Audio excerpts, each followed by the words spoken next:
قلب وناكسن داوديال وحولي حقيقة وأتكلا سعودتان ألول تي في قيبتن وأد داوان إنسان ساعة كهر وقتي أد نوغا براتين وحين كقور بحين دونا هدي الله إدمو إسكو دي ديل أولا ولا كعير رئيس الوزراء هراء باكستان إمران كان أو رساسي كبعضي حالة دي ساه يصيدا أرنكو هدي ياي أيين استو تاكتونا تاركتو واسدح دي نوفمبر لبا إبر لبا دعا قبية سودو هذا رئيس الوزراء هراء باكستان إمران كان أيا داوع رساسي سو غادي كدب مركي كوليو ولا سودين lagu rasaasay bariga dalkaas sida ay tibaaxayaan xogo na soo gaaraya xubno ka tirsan xisbiga kan ee Pakistan oo magaca loo soo qaabiyo BTI ayaa sheegay in dhowr asxaabtooda ah sidoo kale la dhaawacay iyagoo ay jiraan bayaan warar sheegaya in qaarkood geeriyoodeen nin ayaa rasaas ku furay hub toos ah dhowr qof ayaa ku dhaawacmay Imran Khan ayaa sidoo kale dhaawac dhexdhexaad soo gaaray أسد عمر أيا أشجعي وربعين تروتس إن هجامي كان لاقعي إسبيتال كأجلوا جابته رصاصته كنعضي ورك أيا كنعي وسيرة بعد أو كل واد لما بقولوا كيلومتر ما بقولوا يلا باتن مال وشرت عاصمة إسلام بعد ياريان كهراء كريكت كان أو هذا تدوباتن شره أيها هجامين أي مظاهرات كدعاء إسلام بعد أو وكود البنا يدور شو دقة كل هذا وح كشري بقولال كن أو تاجر ياشيسة حبذا يا كل علي مضحى أفحيان كBTI فواد تشودري إمران كان يسحب كي فيصل شافير وحسو جاري دعوة رصاصة سيدوك حبذا وح كل علي لوكتيسة أما هلك قابك كسر رئيسة شافيد oo dharkiisa dhiig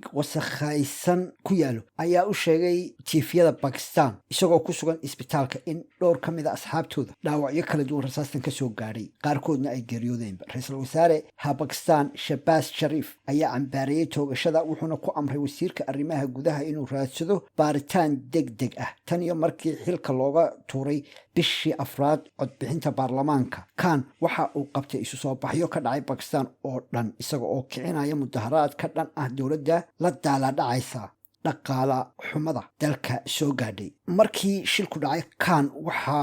uu la socday kolayo gawadhiya oo ku wajahan caasimadda Islamabad jidka Grand Trunk ayuu marayay isagoo halka ka rajeynaya in taageerayaal goob degmo kastuu sii maro taageerayaal ka sii raacayaan markaasna iyaga oo ku dhawaad 300-400 oo kun oo qof ay Islamabad galaan haday Islamabad ku galaan 300 oo kun oo qof hubaal waxa ah in inta in ka badan ay caasimadda ku sugayaan oo ay taageersan yihiin wuxuu ku qodbaday waxaan rabaa inaan dhammaantiin aad ka qayb gashaan tani ma aha siyaasad ama dano gaar ah ama in la rido dawladda tani waa in aan xoriyad dhab ah u soo jiidno dalka kan ayaa ku yiri fariin muuqaal ah oo uu soo diray taageerayaashiisa daqiiqado ka hor markii weerarku dhacay intii uu xilka ka degay kadib waxa soo baxaya warar badan oo tilmaamaya in dil lala beegsan doono ra'iisul wasaaraha hore Imran Khan Pakistan ayaa caan ku ah in la dilo ra'iisul wasaareyaashooda ugu yaraan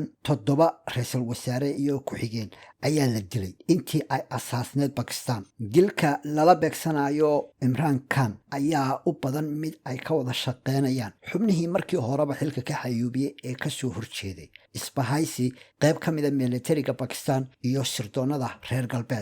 galbeedka ayaa ku eedeynaya Imran Khan in uu Pakistan ku xoojiyay xulufada Ruushka waana hogaamiyaha kaliya ee ku sugnaa Ruushka 24 February markii Ruushku weeraray Ukraine sidoo kale waa hogaamiye muslim oo si qaawan ama qayaxan u weerara oo